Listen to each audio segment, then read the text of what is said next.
Alhamdulillahi Rabbil Alamin. Wassalatu wassalamu ala nabina Muhammadin wa ala alihi wa sahbihi ajma'in. Amma ba'd.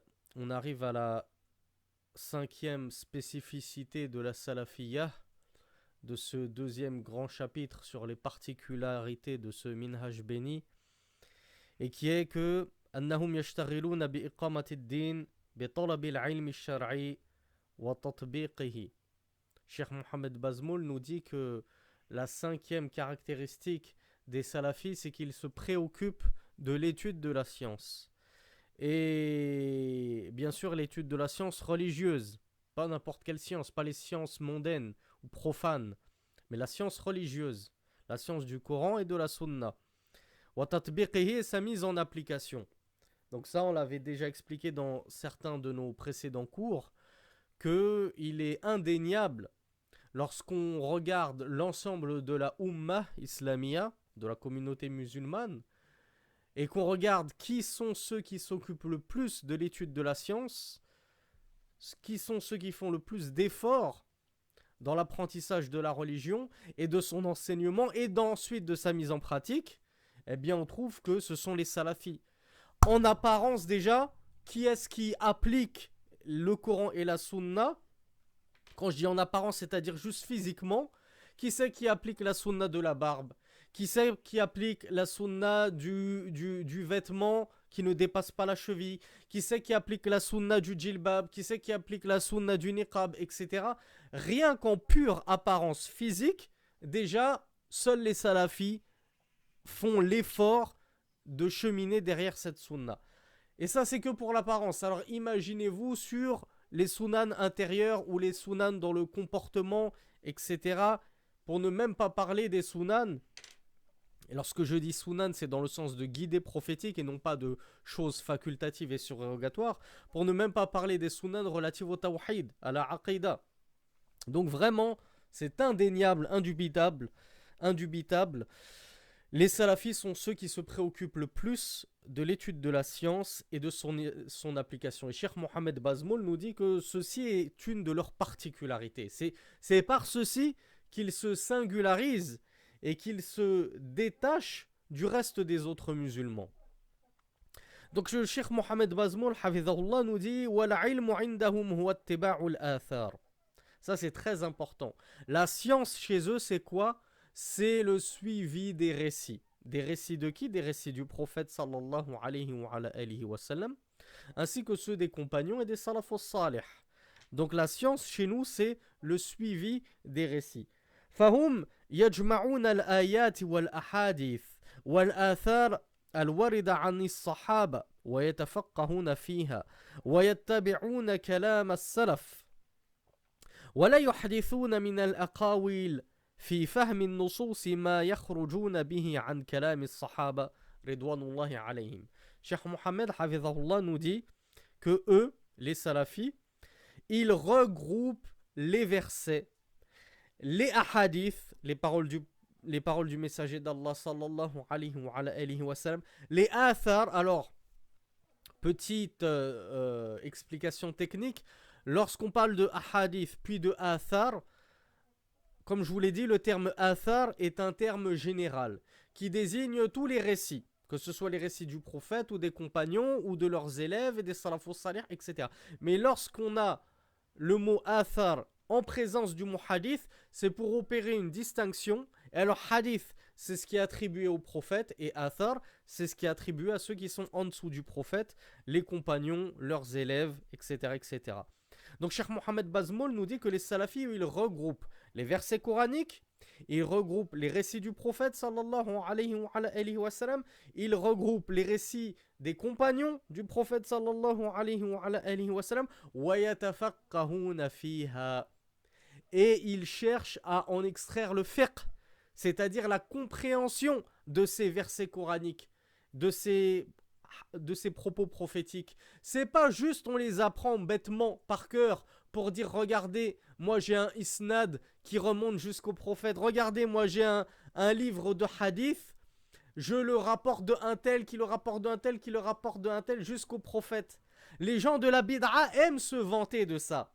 Hein, allez regarder dans l'Institut Maziri, l'Institut égaré de formation des égarés Maziri, ils aiment mettre en avant, regardez, on a des ijazat, sachant que ce n'est pas le sujet du cours, mais les ijazat sont devenus tellement faciles à acquérir. Quelqu'un qui n'a jamais mis le pied en dehors de la France, qui ne sait même pas ce que c'est qu'un alim, qui n'a jamais vu un alim de ses propres yeux en face, si ce n'est à la télé ou à travers un écran interposé, il est capable d'obtenir de lui une ijazat de nos jours.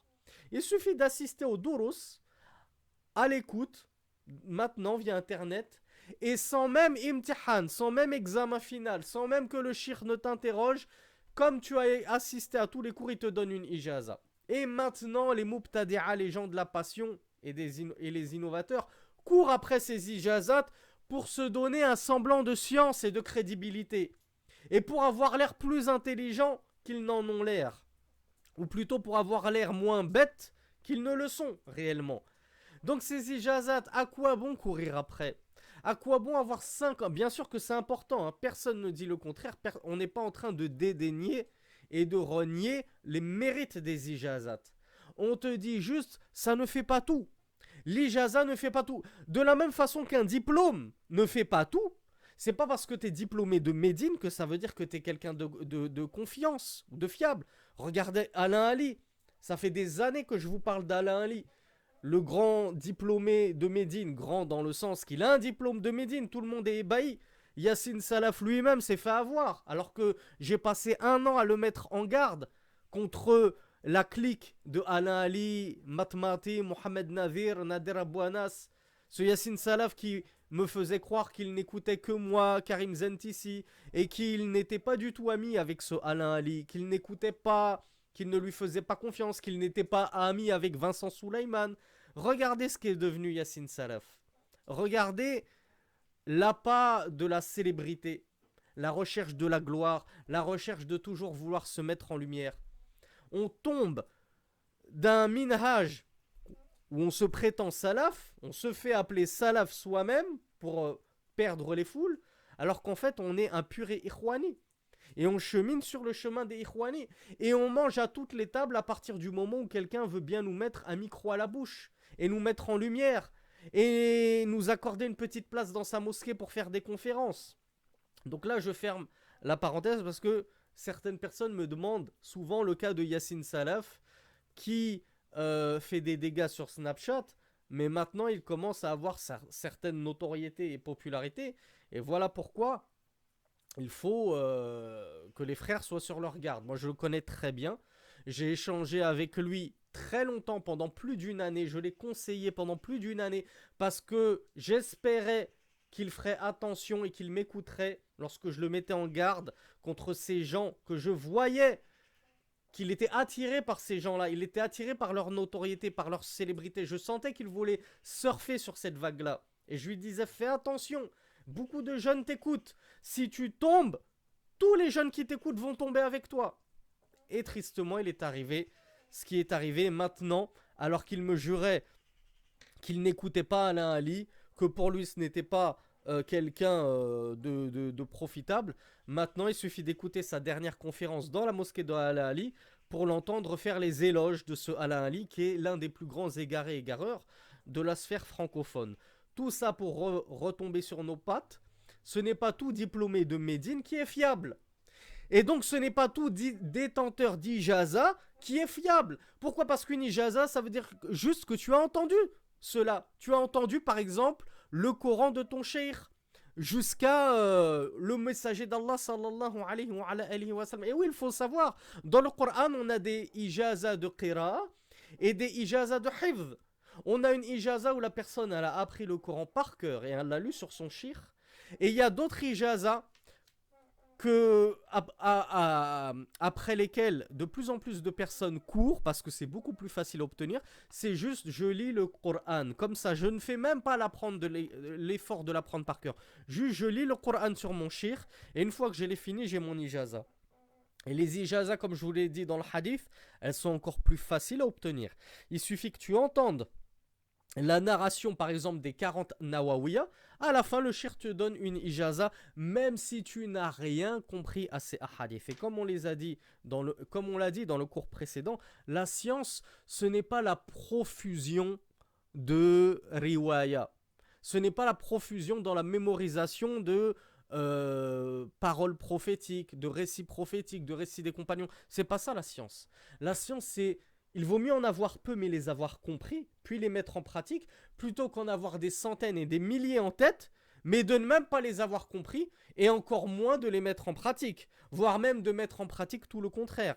Voilà pourquoi Mohamed Bazmoul Hafidahullah entérine l'affaire, et il retape sur là où il faut taper, pour que ce soit bien clair pour tout le monde.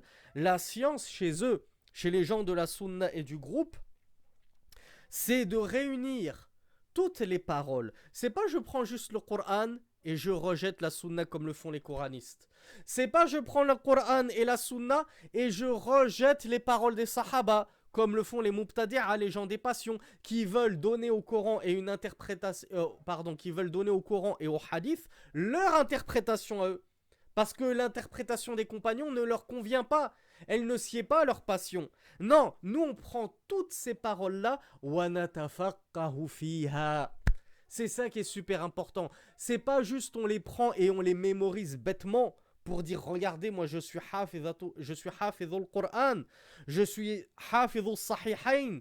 Regardez j'ai une ijaza dans les kutub sitta, les 6 recueils de hadith, j'ai une ijaza. Mais anta lam tatafaqqah fiha. Tu n'as même pas cherché à en extraire le fiqh de ce Coran et de ces ahadith. Et c'est ça le plus important. Et c'est sur quoi repose la salafia. C'est que c'est bien d'apprendre par cœur. On ne te dissuade pas d'apprendre le Coran par cœur et les hadiths par cœur. Bien au contraire. On t'y encourage de toutes nos forces. Mais le plus important, c'est que tu comprennes ce que tu apprends. Et si c'est soit l'apprentissage par cœur, soit la compréhension est prépondérante et elle est bien plus importante que l'apprentissage par cœur. Il vaut mieux ne rien connaître par cœur, mais comprendre la aqida correctement, comprendre la sunna correctement, plutôt que d'être hafidh al-huffaz, le plus grand mémorisateur sur la planète, comme je vous ai cité l'exemple de Islam ibn Ahmed, le grand égaré égareur, mais qui ne comprend rien à ce qu'il a mémorisé, le pauvre. Voire il comprend tout le contraire et il enseigne tout le contraire des sunan qu'il a eu tant de mal à mémoriser. Donc Mohamed Bazmoul nous explique que parmi les caractéristiques des salafis, c'est que eux font l'effort d'essayer de comprendre ces textes, d'essayer de comprendre ce Coran, d'essayer de comprendre ces sunan que l'on récite. Et non pas juste que l'on fasse comme moi malheureusement et qu'on décore avec nos bibliothèques alors qu'à l'intérieur il n'y a rien. Il n'y a rien, tout est dans les bibliothèques, tout est dans les diplômes, tout est dans la mémorisation, mais la compréhension dans le cœur, elle est vide. Non, c'est pas ce qu'il faut faire. Et c'est pas ça la voie des salafs. C'est pour ça que Mohamed Bazmoul nous dit ils suivent les paroles des salafs, des prédécesseurs, et ils n'innovent aucune parole fi fahmin nusus concernant la compréhension des textes, al-Qur'an wa sunnah, ma yakhrujuna bihi an kalami as-sahaba. Ils n'innovent aucune parole, les salafis, concernant la compréhension des textes, d'une parole qui sortirait des paroles des sahaba.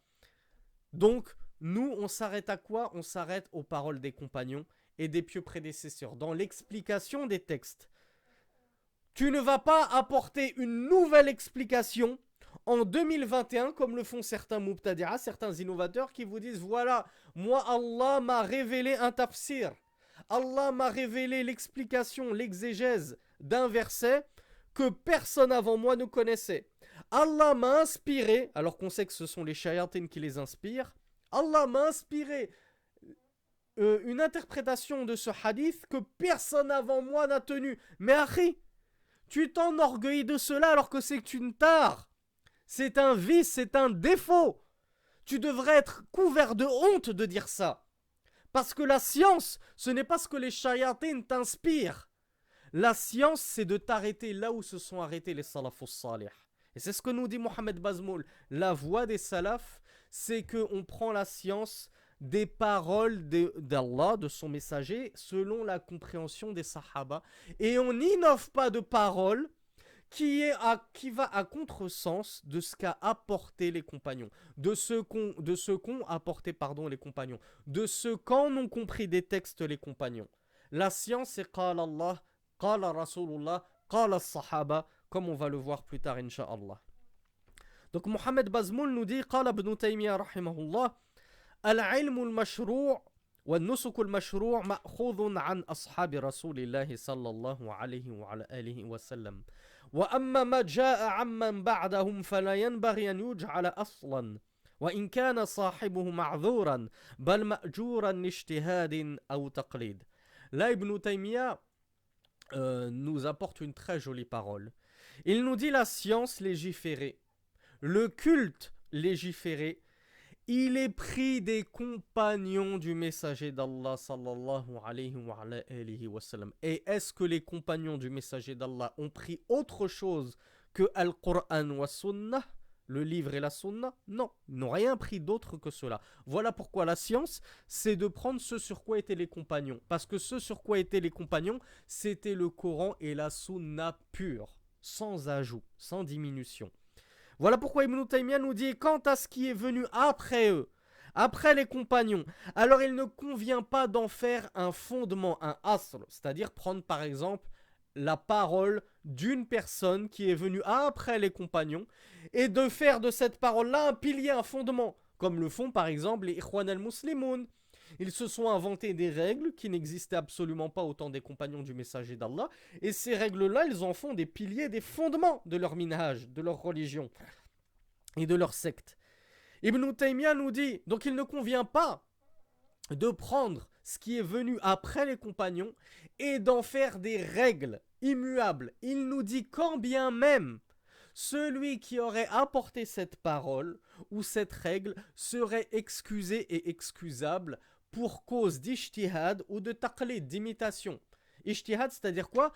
Par exemple, Abu Hanifa, rahimahullah, il lui a apparu une nouvelle chose durant son époque, une chose qui n'existait pas du temps du messager d'Allah. Il n'y avait donc aucun texte coranique pour en parler, ni aucun hadith pour en parler de manière explicite. Abu Hanifa, il a cherché, les compagnons ne sont pas prononcés dessus puisque ça n'existait pas de leur temps. Donc il a fait un ijtihad. Ibn Taymiyyah nous dit, si cet ijtihad, il contredit le Coran et la Sunna, parce que il ne faut pas croire que Abu Hanifa, il a reçu tout le Coran et la Sunna, tout le Coran, oui, mais toute la Sunna, non. Abu Hanifa, contrairement à l'imam Ahmed, il n'a pas fait le tour du globe terrestre pour recueillir tous les hadiths du messager d'Allah. Et d'ailleurs, à son temps, il y avait beaucoup, comme on l'a expliqué, de gens qui inventaient des hadiths. Donc Abu Hanifa, il était très sévère dans la prise de hadith, le recueil de hadiths. Donc bien sûr qu'il lui a manqué, il lui est passé sous le nez un grand nombre de hadiths. Donc à cause de ça, s'il a fait un ijtihad et qu'il s'est trompé, bien Ibn Taymiyyah nous dit on ne va pas prendre la parole d'Abu Hanifa et on en fait un fondement de la religion. Oui, mais Abu Hanifa, il a dit ceci, c'est comme ça. Stop, fin du débat. Non, ça n'existe pas. La fin du débat, c'est Qala Allah, Qala Rasulullah. Allah a dit, le messager d'Allah a dit, fin du débat. Là, oui, le débat est clos. Mais Abu Hanifa, il a dit fin du débat. Non, ça n'existe pas. Et Ibn Taymiyyah nous dit quand bien même cette parole d'Abu Hanifa fausse, il en sera récompensé pour cette parole. Pourquoi? Parce qu'il a fait un ijtihad.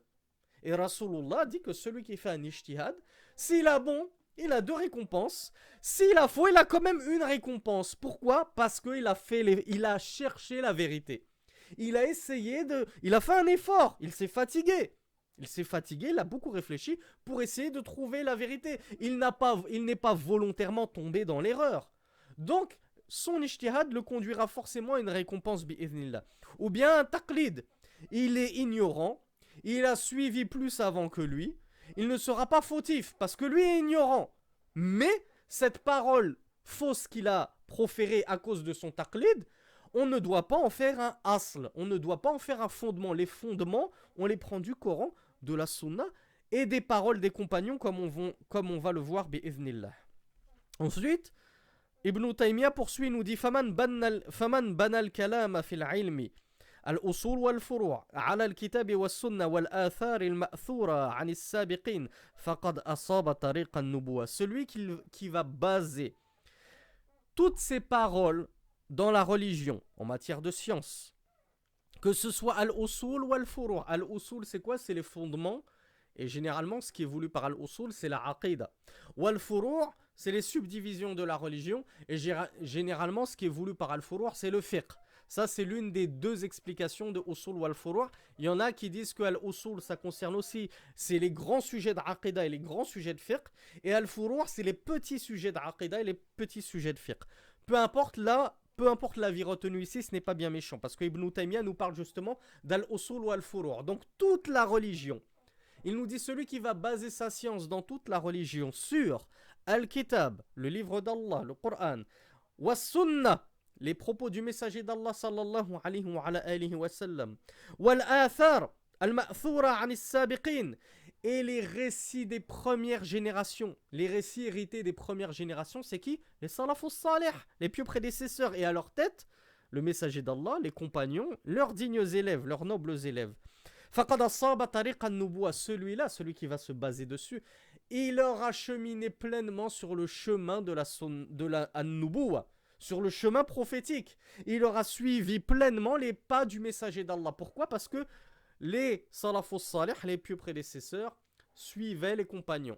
Les compagnons suivaient le messager d'Allah. Si toi tu suis les pieux prédécesseurs, ça veut dire que tu suis les compagnons qui ont suivi le messager d'Allah. C'est ce qu'on appelle un syllogisme, il me semble. Si tu les suis eux, c'est que tu suis le messager d'Allah sallallahu alayhi wa sallam. Ainsi se prend la science.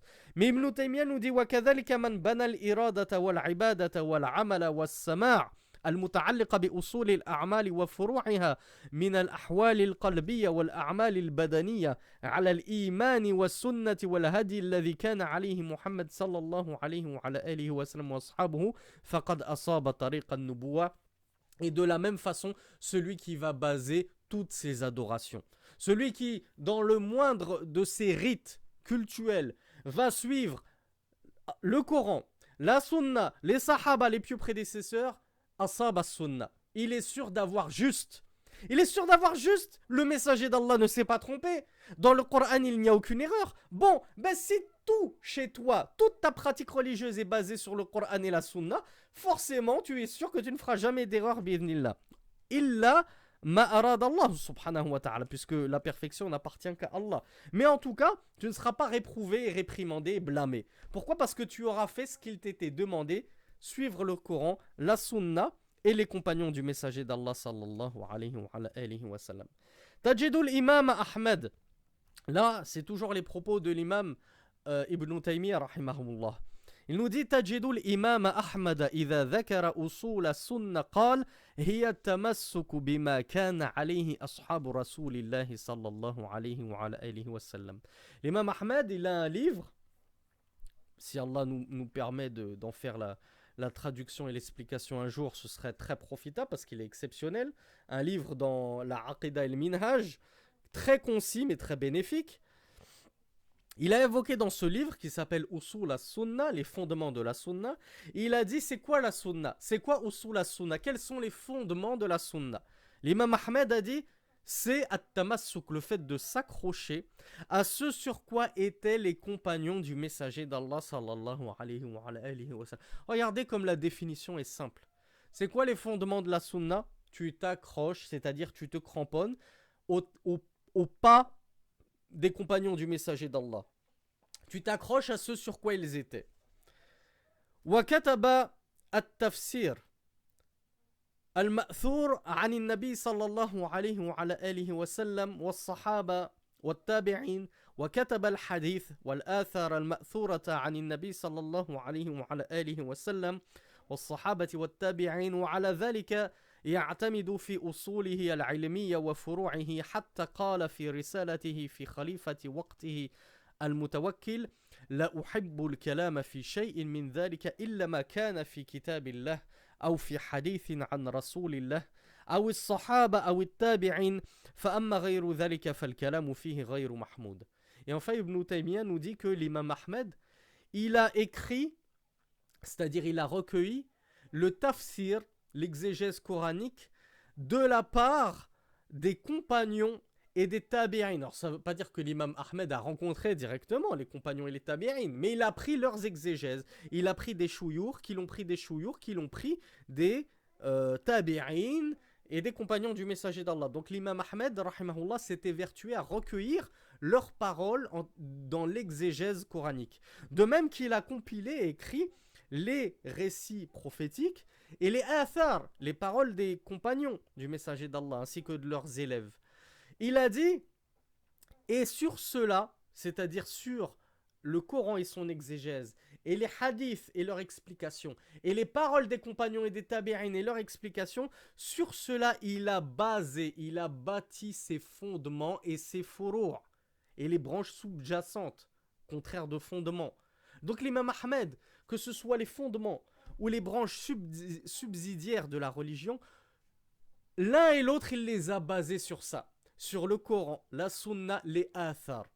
C'est pour ça que l'imam Ahmed, rahimahullah, il est particulièrement aimé des salafis, parce que vraiment, c'est quelqu'un qui ne sortait pas de cela. Il ne voulait pas sortir de cela, faire un ijtihad de sa propre part. Lui, c'était, je m'arrête là où les salafus salih se sont arrêtés.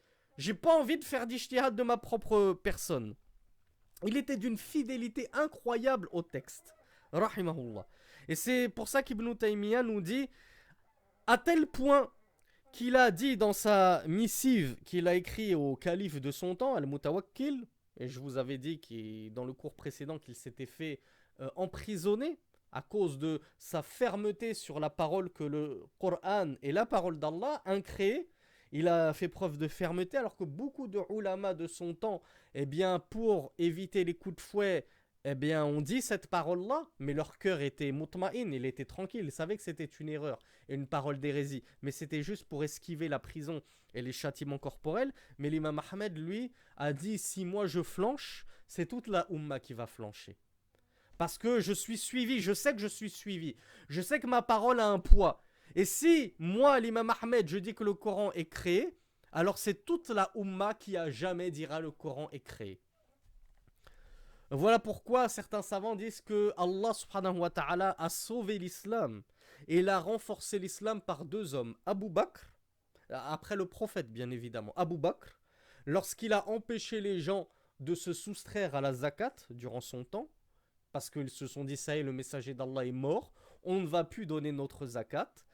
Donc il a renforcé Abu Bakr et il a renforcé l'imam Ahmed durant la grande fitna de Khalq al-Qur'an.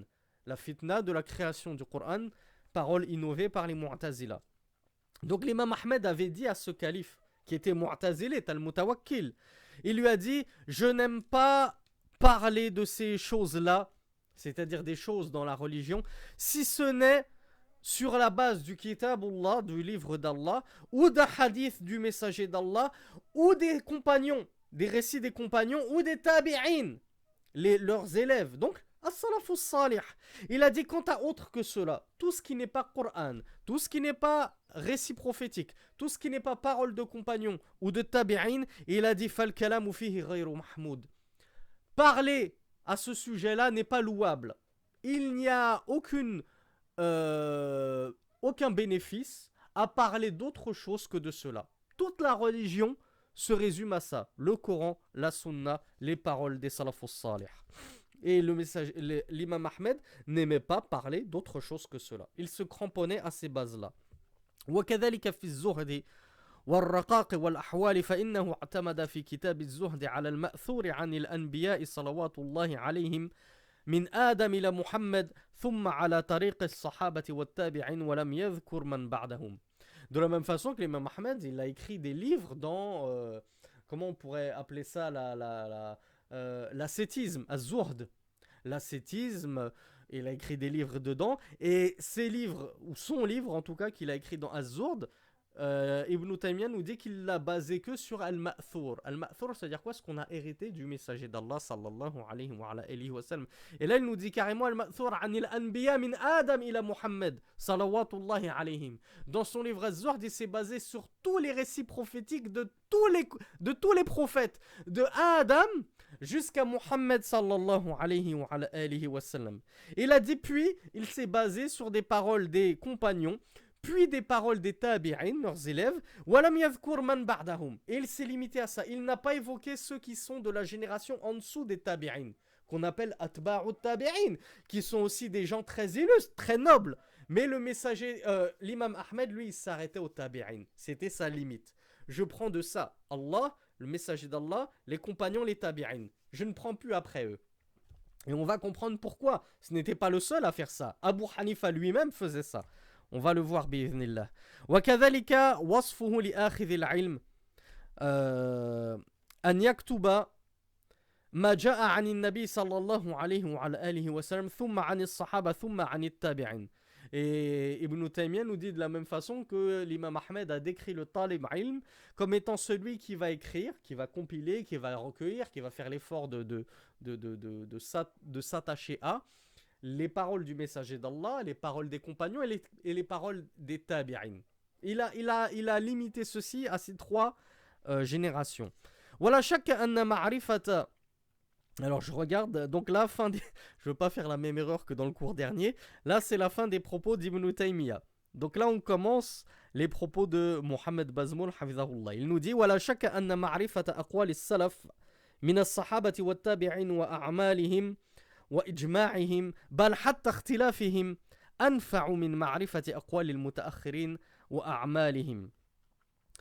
Mohammed Bazmoul nous dit il ne fait aucun doute que la connaissance des paroles des salafs, les prédécesseurs parmi les compagnons, leurs élèves, leurs œuvres, leur ijma', c'est-à-dire leur consensus, mais plutôt jusqu'à même leur divergence, même la connaissance de la divergence qu'il y a eu entre les compagnons ou entre leurs élèves, il nous dit cela est bien plus bénéfique et profitable que la connaissance des paroles de ceux qui sont venus après, al-mutaakhirin, ceux qui sont venus bien après, wa a'maluhum, ainsi que leurs œuvres à eux.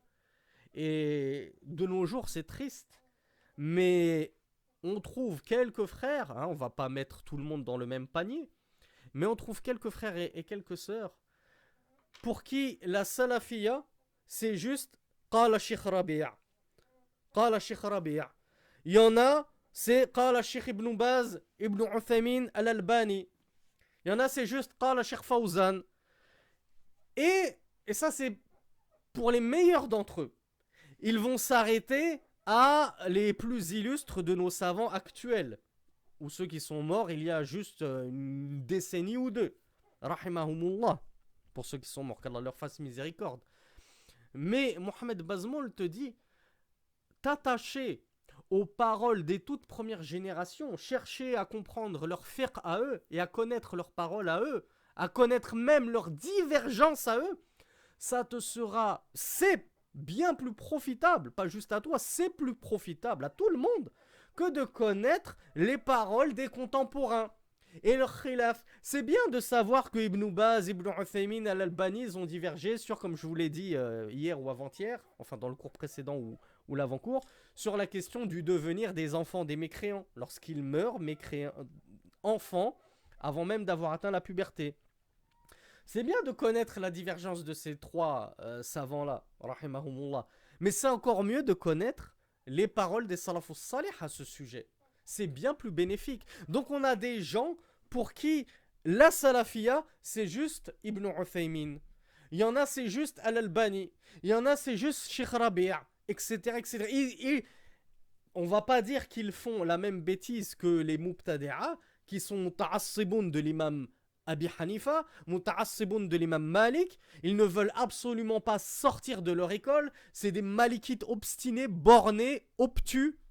Ils ne changeront jamais d'avis, ils le suivent aveuglément. On va pas dire qu'il y a certains frères et certaines sœurs qui font exactement la même chose avec Sheikh Al-Albani, puisque honnêtement, j'en ai jamais vu. Hein, ça, c'est les paroles des ennemis de la salafia qui disent oui, ben vous, les salafis, vous reprochez qu'on suive l'école malikite, mais vous, vous suivez l'imam Al-Albani dans tout ce qu'il dit. Vous suivez Cheikh Fawzan dans tout ce qu'il dit. Ben non, nous, comme on l'a vu dans les cours précédents, on ne prend pas un homme et on prend tout de lui et on ne rejette rien de lui, si ce n'est Rasulullah.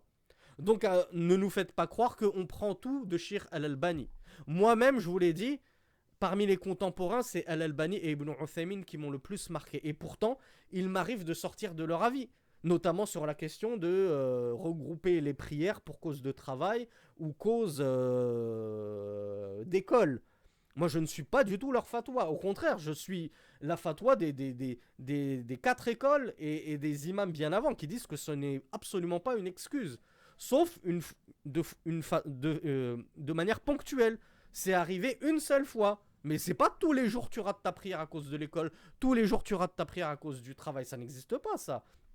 En dehors de la vie marginale, dans le sens marginal, ils se sont singularisés par cet avis qui est ultra minoritaire dans le fiqh d'Ibn Uthaymin et Al-Albani. Donc nous les salafis, on va pas les suivre tout le temps, en permanence. Ils ne sont pas infaillibles. Mais de la même façon, il serait bien que nos frères et sœurs salafis comprennent qu'il n'y a pas que. Alhamdulillah, l'islam n'est pas né avec Mohammed ibn Salih al-Uthaymin, rahimahullah, et encore moins avec Al-Albani, rahimahullah. L'islam, c'est 14 siècles de savants. C'est bien aussi de connaître d'autres savants qu'eux. Alors vous allez me dire, ouais, bah, on connaît aussi Ibn Taymiyyah. C'est bien, c'est très bien. Mais Ibn Taymiyyah, c'est les années 700 de l'Hégire. Vous allez me dire, ouais, bah, des fois, je connais un peu Ahmed et tout. Mais c'est bien aussi. C'est bien que tu connaisses Ahmed. Mais il n'y a pas que Ahmed. Et il n'y avait pas que ceux qui sont venus juste avant lui, comme Shafi'i, Malik, Abu Hanifa. Est-ce que tu connais quelques-uns des tabi'in? Si je te dis Saïd ibn al-Musayyib, ça te parle? Saïd ibn Jubayr, ça te parle? On est très limité. Par contre, dès qu'il s'agit de citer tous les savants actuels, alors là, hadith wala haraj. Ils sont capables de te donner la liste de tous les savants, de tous les mises en garde et de tout ce qu'il faut suivre. Et ces listes circulent. Et il y en a des dizaines et des dizaines de noms. Par contre, tu lui dis, cite-moi plus de 10 compagnons, on commence à chanceler. Mais si tu lui dis, cite-moi 10 tabi'in, il n'y a plus personne. Il n'y a plus personne. Où est Charlie? Cherchez-le, cherchez l'intrus. Il n'y a plus personne. Et ça, c'est pas normal. Parce que Mohamed Bazmoul Hafidhahullah nous dit c'est bien plus bénéfique que tu connaisses leurs paroles à eux, et même leurs divergences à eux, plutôt que tu connaisses toutes les paroles de nos contemporains. Alors, pour faire taire les mauvaises langues, parce que il y a toujours deux extrêmes. Il y a un extrême qui va dire ouais ben nous on s'accroche que au premier et on rejette les contemporains. Faut rien prendre d'Al-Albani, Ibn Uthaymin, Cheikh Rabi', Cheikh Fawzan, Cheikh Abdel Mohsen Al-Abbad, Cheikh Al-Ruhaili. Faut pas les prendre, faut pas les suivre. Faut suivre que les premiers. Ça c'est un premier extrême. Et puis il y a le deuxième extrême qui te dit on ne suit que les derniers. Parce qu'on n'a pas le niveau pour prendre des premiers. Non, ça c'est les ruses du shaitan qui vous font tomber dans l'un ou de l'autre des extrêmes. Et comme on l'a vu dans l'avant-dernier cours, la salafia, c'est le parfait juste milieu. Donc on prend des deux, on profite des deux. C'est pas parce que c'est encore plus bénéfique de prendre des premières générations que ça veut dire que tu ne peux pas prendre des dernières. Parce que les dernières, justement, les dernières générations ne se basent que sur les premières générations. Quand tu vas écouter un cours de Abdelrazak al-Badr, Hafidhahullah, qu'Allah nous le préserve, ou de Cheikh Sulayman Salih al-Usaymi, par exemple, il ne va te dire que Qala Allah, Qala Rasulullah, Qala Sahaba, Qala Tabi'in, Qala Malik, Qala Ahmed, etc. Qala Ibn Taymiyyah. Il va te citer. Donc il va te mâcher le travail. Il va te donner un condensé de 1400 ans de paroles. Donc suivre les dernières générations, c'est aussi très profitable. Il ne faut pas se berner. Mais suivre qui? Là est toute la difficulté. On ne suit pas n'importe qui. On suit les savants de la sunna. Les savants de Ahlus Sunna wal Jama'a. Les savants salafis. Maintenant, c'est sûr que si tu suis Al-Karkari ou les Ikhwan al-Muslimin et leurs savants à eux, tu vas très peu profiter. Tu vas même sortir complètement déviant et égaré. Mais il est très bon de s'accrocher aux dernières générations de nos savants, bien guidés, Mais en même temps, on ne délaisse pas les premières générations. Et on essaye aussi de faire un effort et d'étudier leurs livres à eux, via nos savants actuels. Hein, je vais prendre l'explication par exemple de Sheikh Rabi' de Kitab al-Sharia par exemple. Je vais prendre l'explication de Sheikh al-Rajihi de Usul al-Sunnah de l'imam Ahmed. Comme ça, je réunis tout le bien. Je réunis l'explication des savants contemporains avec à la base le matn. Le matn, c'est le livre sur lequel je me base, qui est le matn des premières générations. Ainsi, il faut comprendre les choses et telle est la meilleure façon d'apprendre sa religion en 2021. Ensuite, Mohamed Bazmoul nous dit وَأَنْتَ إِذَا تَأَمَّلْتَ تجد كل طوائف وفرق الأمة المحمدية تزعم لنفسها أنها على الكتاب والسنة والفرقان بين هذه الفرق والطوائف أن ينظر أيها على ما كان عليه الرسول وأصحابه فيتمسك بها إذ هي الفرقة الناجية والطائفة المنصورة وهي الجماعة وهي سبيل المؤمنين. Ça, c'est exactement ce que je vous disais, je crois, dans... C'était soit le tout premier cours de cette playlist sur le Minhaj, soit dans des cours avant, où je vous disais, l'affaire, elle est toute simple, Akhi. Tu es perdu. Tu ne sais pas qui est-ce que tu dois suivre. Est-ce que tu dois suivre les Ash'ari, comme Vincent Souleyman, Matmati, Mohamed Navir, Alain Ali, tous ceux qui te disent c'est nous les gens de la Sunna. Les gens de la Sunna, c'est les Ash'aira et les Maturidiyya. Ou bien tu dois suivre les Salafis qui te disent non, non, c'est nous que tu dois suivre. Ou bien tu dois suivre les Soufis, tu dois suivre les Ikhwan al-Muslimin, tu dois suivre les Chiites. Je t'ai dit, il se peut que tu sois perdu. Mais je t'ai dit, la solution elle est toute simple. Tu regardes directement le Coran et la Sunna. Sur quoi est le Coran, sur quoi est la Sunna? À quoi appelle le Coran, à quoi appelle la Sunna? Puis compare. Compare avec ce à quoi appellent les Salafis. Compare avec ce à quoi appelle Vincent Souleyman. Je vous rappelle que Vincent Souleyman, il appelle à la destitution de tous les gouverneurs arabes. Pour lui, c'est tous des traîtres, c'est des apostats. Il est pro-manifestation. Un vrai minhaj de Ikhwan, hein, takfiri.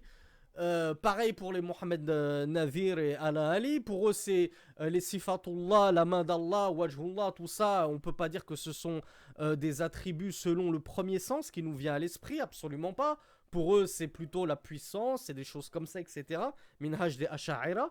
Eh bien, compare et regarde les salafis, ceux à quoi ils appellent, les ash'ari, ceux à quoi ils appellent, les takfiris, ceux à quoi ils appellent, les soufis, ceux à quoi ils appellent, et compare tout simplement avec le Coran et la Sunna, lesquels sont en osmose, lesquels sont en corrélation totale avec le Coran et la Sunna, et lesquels s'éloignent totalement du Coran et de la Sunna, et tu vas voir que la vérité, elle va t'apparaître directe, c'est tout simple.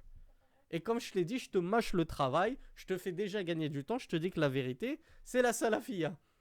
Tu verras que la salafia, c'est juste Allah dit, le messager d'Allah a dit.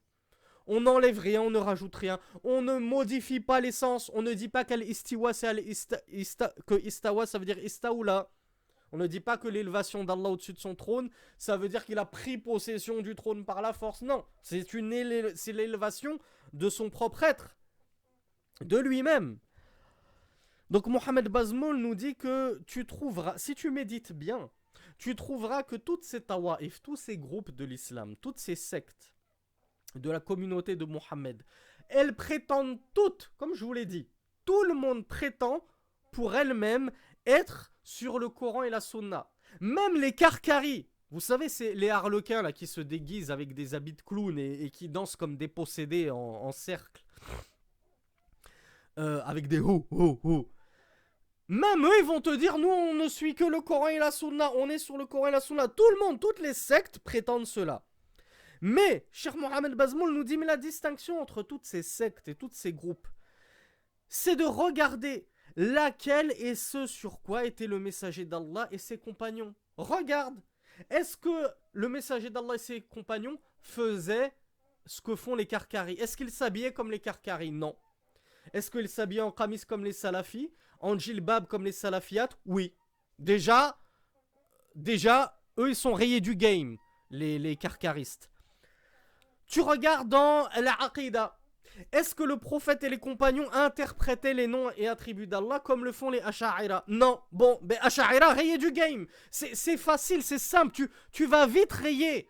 T'as même pas besoin de passer des mois et des mois, voire des années dessus pour faire ta petite liste. Tu les rayes en un coup de crayon. Tu prends tel fondement, tel fondement, tel fondement, lui, ça dégage, ça dégage, ça dégage. Il ne va te rester que les salafis. Pourquoi? Parce que les salafis, tu pourras jamais les faire dégager. Tu pourras jamais les rayer du jeu. Pourquoi? Parce qu'ils sont inrayables. Ils sont ceux sur quoi était le messager d'Allah. Et c'est ce que te dit Cheikh Bazmoul. Regarde ce sur quoi était le messager d'Allah et compare toutes ces sectes.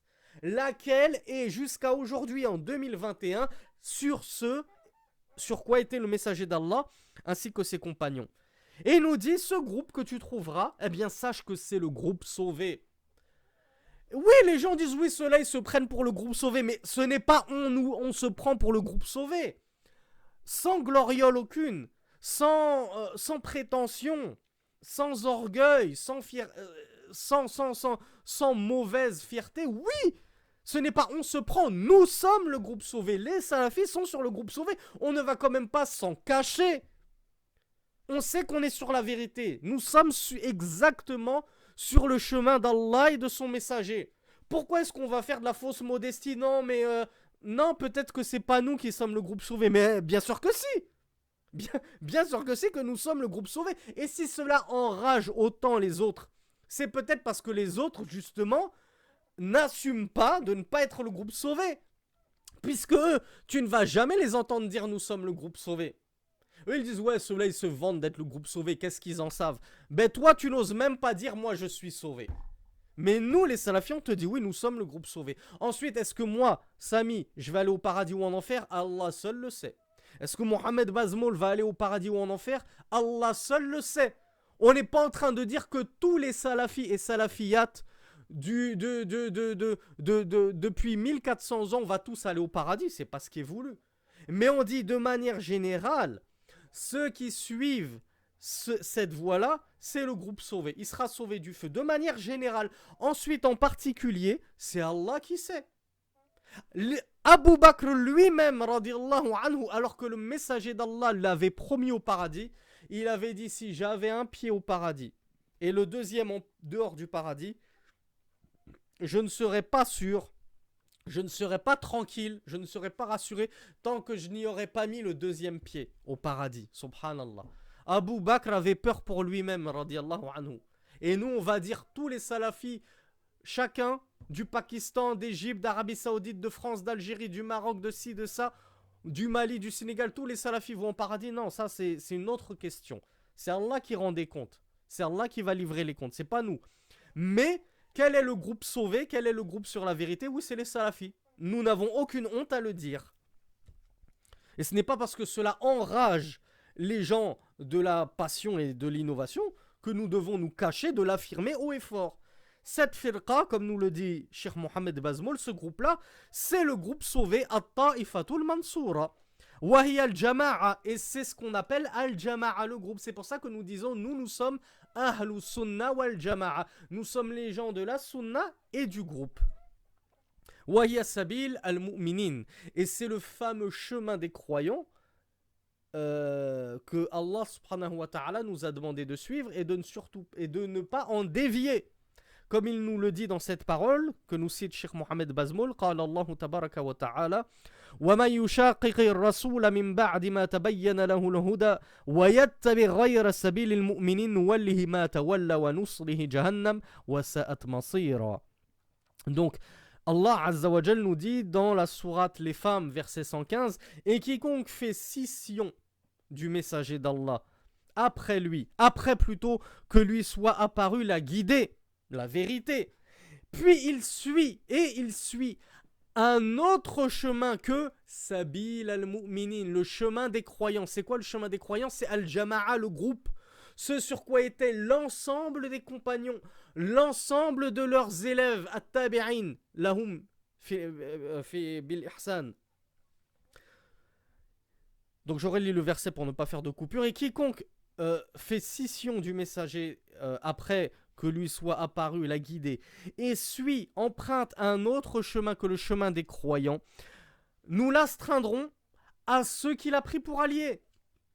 Et nous le ferons brûler dans la géhenne, et quelle mauvaise demeure, quelle mauvaise destination. Alors qu'est-ce que ça veut dire? Nous l'astreindrons à ceux qu'il a pris pour alliés. C'est-à-dire que si toi tu refuses de prendre le chemin des croyants et les croyants pour alliés, tu ne veux pas t'allier aux croyants, tu veux prendre un autre chemin que le leur. C'est qui les croyants? C'est les salafus salih. Toi tu veux prendre un autre chemin que le chemin des salafus salih. Allah te dit, eh bien on va te confier à ces gens-là, à qui que tu as voulu suivre en dehors des pieux prédécesseurs. Tu préfères suivre les Ikhwan al-Muslimin? Tu préfères suivre les Asha'ira? Tu préfères suivre les Tablir?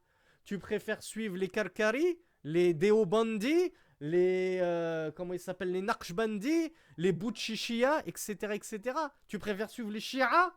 Tu préfères suivre les Khawarij? Les chiens de l'enfer? Nous te confierons à eux. Va trouver du secours auprès d'eux, si tu en trouves. Mais ceux qui suivent les salafus salih, ceux-là sont le parti d'Allah subhanahu wa ta'ala. Et ceux-là seront secourus d'Allah subhanahu wa ta'ala. وقد ذكر الشافعي رحمه الله في كتاب الرسالة القديمة بعد ذكر الصحابة والثناء عليهم بما هم أهله وهم فوقنا في كل علم واجتهاد وورع وعقل وأمر استدرك به وعلم واستنبط به وآراؤهم لنا أحمد وأولى بنا من آرائنا عندنا لأنفسنا والله أعلم ومن أدركنا ممن أرضى أو حكي لنا عنه ببلدنا صاروا فيما لم يعلموا لرسول الله فيه سنة إلى قولهم يعني إلى قول هؤلاء السلف الصالح صاروا إلى قولهم إن اجتمعوا وقول بعضهم إن افترقوا وهكذا نقول إذا اجتمعوا أخذنا باجتماعهم وإن قال واحد ولم يخالفه غيره أخذنا بقوله فإن اختلفوا أخذنا بقول بعضهم ولم نخرج من أقاويلهم كلهم.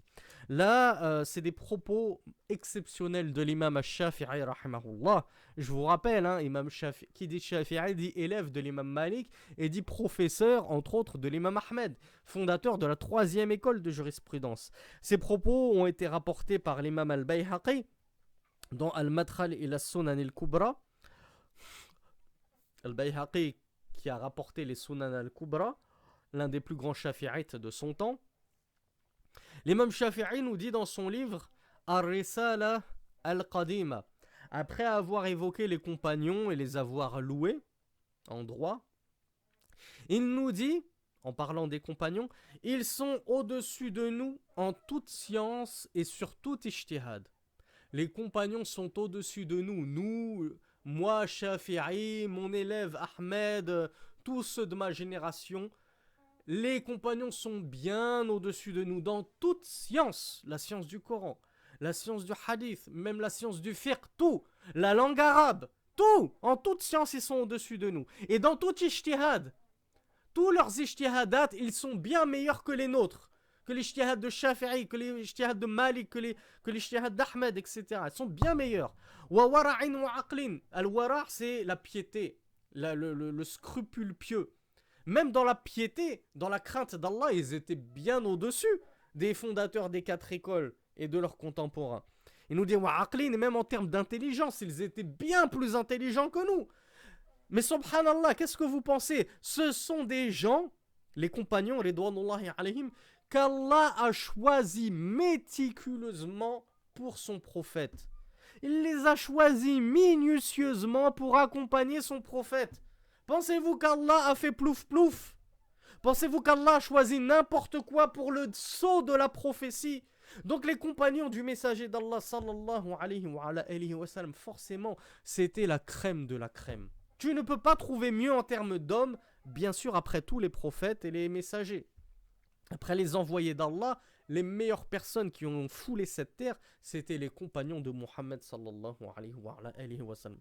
Voilà pourquoi l'imam Shafi'i nous dit, ils étaient de loin au-dessus de nous, dans toute science, dans tout ijtihad, dans toute réflexion, même en termes de piété, de crainte. Il nous dit, et leurs opinions, leurs avis dans la religion. ils sont préférables à nos yeux à nos propres avis.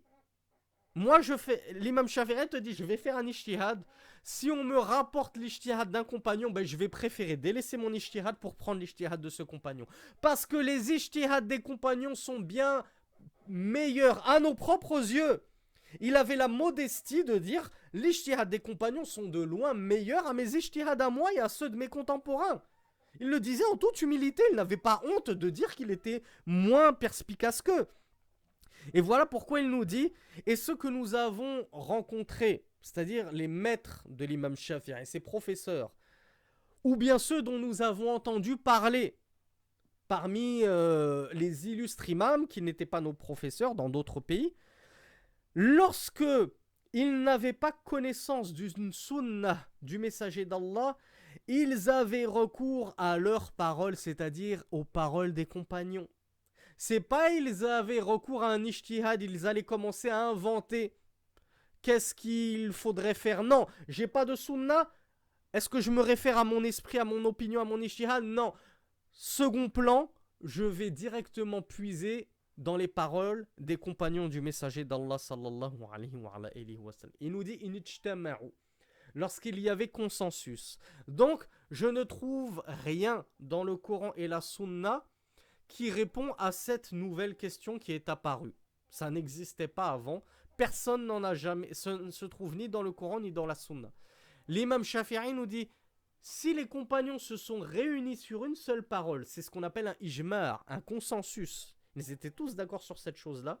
Shafi'i nous dit, mes professeurs et les illustres imams dont j'ai entendu parler, ils prenaient ce ijma'. Ils ne se cassaient même pas la tête à faire d'ijtihad. Ils prenaient directement, il y a un ijma', je prends l'ijma'. C'est même pas la peine que j'essaye de donner ma propre opinion, mon propre avis. Je prends cet ijma', inishtama'u. Et s'il n'y avait pas d'ijma', il n'y avait pas de consensus, et que les compagnons avaient divergé sur un avis, Ibn Mas'ud il va te dire que ça c'est halal, Ibn Abbas il va te dire que c'est haram par exemple. Donc si les compagnons avaient divergé, l'imam Shafi'i nous dit, eh bien ils prenaient la parole de l'un d'entre eux. Encore une fois, Shafi'i et ses maîtres ne faisaient toujours pas d'ijtihad à partir du moment où les compagnons s'étaient prononcés sur une affaire, sur un sujet dont on ne trouvait nulle mention dans le Coran et la Sunna. Eh bien ils s'abstenaient de tout ijtihad et ils prenaient directement l'avis de l'un de ses compagnons. Pourquoi? Parce qu'ils avaient divergé. Ben, ils préféraient suivre l'un des compagnons, quand bien même ils avaient divergé, plutôt qu'essayer de faire eux-mêmes un ijtihad et de trouver la vérité.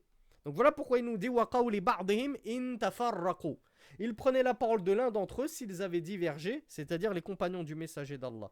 Wa hakadha naqul. Et l'imam Shafi'i nous dit, et ainsi nous disons, c'est ce sur quoi nous cheminons. Et c'est ce que nous faisons. Nous ne faisons pas d'ijtihad tant qu'on a le Coran, la sunna ou au moins une parole de compagnon. Il nous dit s'il y a un consensus des compagnons, on prend leur consensus. On ne se pose même pas la question. Et si et s'il y a la parole d'un compagnon, mais on ne lui connaît pas de mukhalif, on ne connaît aucun compagnon qui s'est opposé à cela, eh bien alors on prend la parole de ce compagnon. Ça s'appelle comment ça? Un ijma' sukuti. C'est ce qu'on appelle un consensus tacite.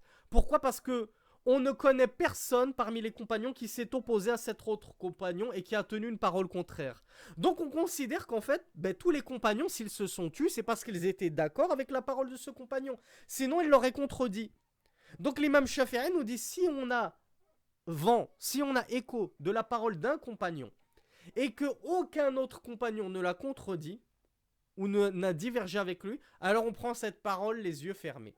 Et cette parole, elle est préférable à notre propre ijtihad. Et enfin, le dernier niveau, il nous dit wa in ikhtalafu, s'ils ont divergé, alors on prend la parole de l'un d'entre eux.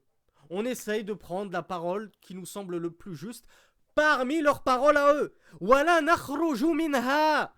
Wala nakhruju min jami'iha, nous dit l'imam al-Shafi'i. Mais on ne sort pas de l'ensemble de leurs paroles. Par exemple, chez les compagnons, sur un sujet, il y a 3 paroles. A, B et C. L'imam Shafi'i te dit on prend soit A, soit B, soit C. Mais jamais on ne prendra D. Je ne vais pas ramener une parole qui n'existait pas, qui n'a pas été prononcée et tenue par les compagnons. Si les compagnons ont divergé, je prends l'une de leurs paroles. Mais je ne prends pas une parole exogène à leur parole à eux, qui ne fait pas partie de leur parole à eux. Ouais, donc fin des propos de l'imam Ash-Shafi'i, rahimahullah. Quel bel propos. Regardez le suivi scrupuleux de l'imam Shafi'i ainsi que ses pairs. Cette génération en or d'imams bénis, qu'Allah les agrée et les récompense pour ce qu'ils nous ont apporté comme science. Ils suivaient à la trace les pieux prédécesseurs et ils avaient l'humilité et la modestie de préférer les avis des pieux prédécesseurs que leurs propres avis à eux. Maintenant, de nos jours, on te dit prier en chaussures c'est une sunna. Ah non, moi je préfère suivre mon avis à moi. Moi, mon avis me dit que les chaussures c'est sale, je marche par terre sur des crachats, sur des chewing-gums, je peux pas prier avec et je trouve pas qu'il soit correct de prier en chaussures. Wala hawla wala quwwata illa billah. Nous, avec notre niveau d'ignorance en 2021, on fait passer nos avis sur les avis des pieux prédécesseurs, alors qu'à l'époque, l'imam Shafi'i, le maître des imams de son temps, Imamul A'imma de son temps, l'un des plus illustres imams qui ait foulé la terre de ses pieds, il te dit je préfère encore prendre la parole d'un seul compagnon plutôt que de faire un ijtihad et de me prononcer moi. On en est où de cette génération incroyable? L'imam Bazmoul hafidhahullah nous dit وَهَذَا النَّهْجُ سَبِيلٌ سَلَكَهُ أَئِمَّةُ الدِّينِ وَشَرِيعَةٌ وَرَدَهَا الْمَهْدِيُّونَ السَّالِكُونَ الصِّرَاطَ الْمُسْتَقِيمِ وَهَذَا هُوَ الْعِلْمُ الصَّرِيحُ الصَّحِيحُ. Cheikh Mohamed Bazmoul nous dit cette voie-là, ce nahj, c'est-à-dire ce minhaj, cette voie, c'est le chemin qu'ont emprunté les imams de cette religion, les illustres imams de cette religion. C'est la charia, c'est la législation qu'ont emprunté al-Mahdiyoun, les bien guidés de cette umma. As-salikun as-sirat al-mustaqim, ceux qui ont emprunté le droit chemin. Qu'est-ce qu'ils empruntaient comme chemin? Le chemin des pieux prédécesseurs. Ils ne cherchaient pas à se marginaliser, à faire scission, à vouloir se mettre en lumière, à se montrer. Moi, je vais plutôt dire cela. Moi, j'ai un meilleur avis qu'eux. Mon ijtihad, il est bien meilleur qu'eux. Regardez ce que mon esprit m'a dit. Regardez comme je suis intelligent. Moi, je pense plutôt que. Et tu rapportes ce qui n'existait pas au temps des Sahaba. C'est pas ça la science. C'est pas du tout ça la science. Ça, c'est l'ignorance même. Voilà pourquoi l'imam Bazmoul, hafidhahullah, nous dit وَهَذَا هُوَ الْعِلْمَ الصَّحِيحُ الصَّرِيحُ. C'est cela même, le suivi de la voie des pieux prédécesseurs, c'est cela même la science authentique. C'est ça la science pure, claire. La véritable science, c'est le suivi des pieux prédécesseurs. Ce n'est pas ce que ton cerveau t'inspire, quand bien même tu serais bac plus 15 à Médine. Bac plus 50 à Médine si tu veux. Tu ne seras jamais plus intelligent que les pieux prédécesseurs. Rahmatullahi alayhim. Et c'est pourquoi Cheikh Mohamed Bazmoul nous dit, et je pense qu'on va conclure, parce que là, on a dépassé l'heure, et lorsqu'on dépasse l'heure, on perd la moitié des auditeurs. Walillahi darrul qa'il. Al-ilmu qala Allah, qala rasuluhu. Qala as-sahaba, laysa khulfun fih. Ma al-ilmu نصبك للخلاف سفاهة بين الرسول وبين رأي سفيه كلا ولا نصب الخلاف جهالة بين النصوص وبين رأي فقيه كلا ولا رد النصوص تعمدا حذرا من التجسيم والتشبيه. Alors ces propos-là, l'imam Mohamed Bazmoul ne les a attribués à personne. Il a dit qu'Allah fasse miséricorde à celui qui a tenu ces propos-là. Ces propos-là exactement, je ne sais pas qui les a prononcés. J'ai fait une recherche, je n'ai pas trouvé. Mais il y a des propos très semblables qui ont été rapportés par l'imam Ibn al-Qayyim, c'est-à-dire Ibn Qayyim al-Jawziyya, qui sont très connus et qui ressemblent beaucoup à cela. De même que des propos similaires ont été rapportés de l'imam al-Zahabi, rahimahullah. Donc on va essayer de les traduire de manière approximative parce que c'est toujours périlleux de traduire de la poésie arabe. à de la prose française. Hein. Je ne vais pas m'amuser à vous faire une traduction en poésie pour essayer de retranscrire poésie en poésie. Ça va être de la prose et donc forcément c'est une opération casse-cou. Al-ilm qala Allah qala Rasulullah. La science c'est Allah a dit, le messager d'Allah a dit. Qala as-sahaba. Les compagnons ont dit. Donc c'est ça la science. Trois choses. Allah a dit, le messager d'Allah a dit, les compagnons ont dit. Laysa khulfun fih. Il n'y a rien après cela. Après ça, ce n'est pas de la science. Tu veux rapporter autre chose que ça? Sache que ce que tu nous rapportes, ce ne sera pas de la science. Man ilm nasbuka lil khilafi safahatan. La science, ce n'est pas que tu détailles, que tu nous exhibes les khilaf, les divergences, que bayna ar-rasoul wa bayna ra'yi safih. Entre le messager d'Allah et l'opinion d'un sot. Hein, on va te dire le messager d'Allah a dit, tu vas dire oui mais c'est un sujet à divergence parce que moi l'imam de ma mosquée Tariq Oubrou il a dit ça. Il n'a pas dit comme le messager d'Allah. Allah il a dit que c'était que le riba c'était interdit, mais moi l'imam de ma mosquée Hassan Hussein il a dit qu'il n'y avait pas de souci. Donc il te dit la science c'est pas que tu nous ramènes les avis des sots et des sots d'esprit, des gens stupides qui contredisent la parole du messager d'Allah sallallahu alayhi wa sallam. Kalla, absolument pas. Wala nasbul khilaf jahalatan bayna an-nusus wa bayna ra'yi faqih. C'est pas non plus de nous faire l'étalage des divergences entre les imams, les divergences des imams et le messager d'Allah. C'est pas ça la science. La science, c'est pas je te dis la sunna c'est de prier en chaussures et toi tu me dis oui mais l'imam Abu Hanifa il a dit ceci. La science, c'est pas je te dis la sunna en voyage c'est de raccourcir les prières et de faire le jam, de regrouper les prières, le dhuhr et l'asr et plus loin al-maghrib et l'isha. Et toi tu nous dis oui mais Abu Hanifa il voit pas le jam en safar ou le qasr en safar, je ne connais plus son avis. Il a dit l'un ou l'autre. Donc et on te dit c'est pas de la science ça. Le fait que tu nous détailles les divergences de tous les a'imma pour t'opposer qui s'opposent au messager d'Allah, c'est pas de la science. La science c'est de t'arrêter là où le messager d'Allah s'est arrêté. Le messager d'Allah il a dit ça. On n'a pas besoin de regarder ce qu'a dit Abu Bakr, Malik, Shafi'i, Ahmed, etc. Donc c'est pas de la science ça, de nous dire oui mais lui il a dit ceci, oui mais lui il a dit cela. Il nous dit qu'Allah wala raddu an-nusus ta'ammudan. Absolument pas, c'est pas ça la science. Et encore moins est-ce de la science que de rejeter volontairement les textes. Hadaran min at-tajsim wa at-tashbih. Ah, la petite pique à nos amis néo-jahmites ash'ari des temps modernes. Et la science ce n'est pas de rejeter les textes volontairement pour prétendre fuir l'anthropomorphisme. Hein, comme nous le font les néo-ash'ari. Ouais, les salafis c'est des anthropomorphistes.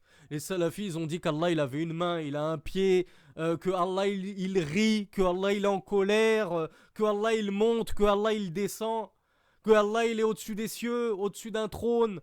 Ah, Allah il a des doigts. Regardez ces anthropomorphistes. Donc ces personnes-là, dont Ibn al-Qayyim et al-Zahabi, te disent c'est pas ça la science. La science c'est pas de rejeter les textes et notamment les attributs d'Allah, pour soi-disant chercher à fuir l'anthropomorphisme. Mais on a vu ce que c'était que la véritable science. On dit et on attribue à Allah subhanahu wa ta'ala les attributs qu'il s'est lui-même attribués, ainsi que les attributs que le messager d'Allah lui a attribués. C'est ça la science. C'est pas de dire ah ben non, ben Allah il a pas de doigts, Allah il a pas de main, Allah il a pas de face, Allah il a pas de pied. Allah il s'est pas élevé au-dessus de son trône. Allah il descend pas au ciel le plus bas chaque nuit. Non.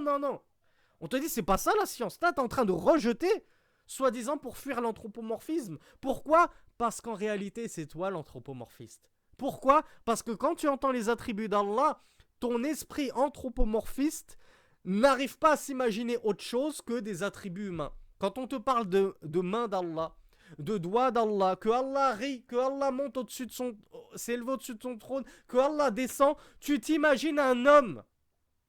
Shi'ta am abayt. Forcément, parce que si tu ne t'étais pas imaginé cela, tu ne l'aurais pas rejeté.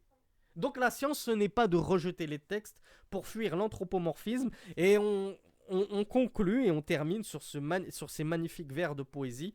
Avant d'aller plus loin, sachez que cette cinquième spécificité caractéristique de la salafia, qui est que les salafis sont ceux qui font l'effort de chercher la science puis de la mettre en application, c'est probablement la plus grosse partie du livre,